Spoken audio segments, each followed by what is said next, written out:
ดีอาจารย์น้องมีชื่อว่านางสีไม้ไสยาลาเป็นนักศึกษาพยาบาลปีหนึ่งมื้อนี้น้องสิมาสาธิตเกี่ยวกับการสงสารหนังก่อนอื่นเราสิมาอ่านประวัติคนเจ็บโดยคนเจ็บมีชื่อว่านางสมพรอายุ25ปีบ้านโฮงเมืองปากเซจังหวัดจังสบายดีเอ่ยชื่อหยังน้ออายุจักปีมาจากบ้านใดเมืองใดเพียงใดโดยน้องเองมีชื่อว่านางสีไม้เป็นนักศึกษาพยาบาลปีหนึ่งน้องได้รับคำสั่งจากทางหมอน้องสิมาส่งค่าน้ำให้เด้อเพื่อทดแทนน้ำที่หายไปเนื่องจากคนเจ็บเนื่องจากเอ่ยมีอาการบกพร่องนะโดย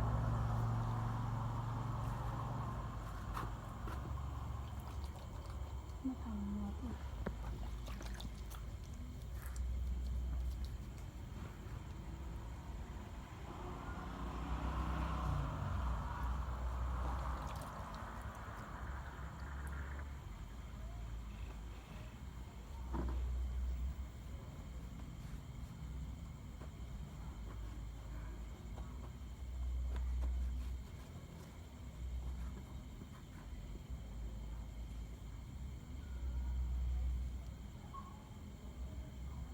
ทำให้เขา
ด้วยมาข้างหยาด้วย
อยู่ใกล้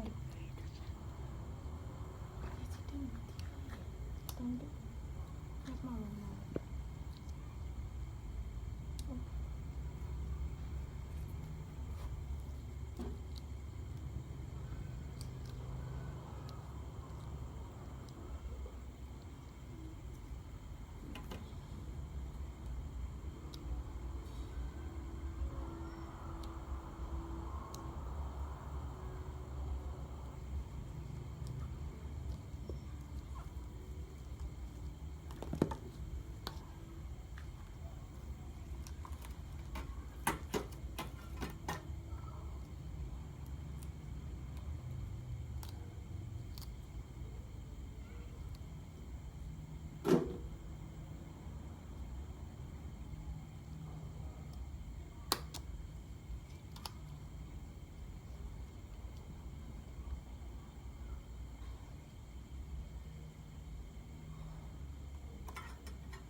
เดี๋ยวแล้วเด้อ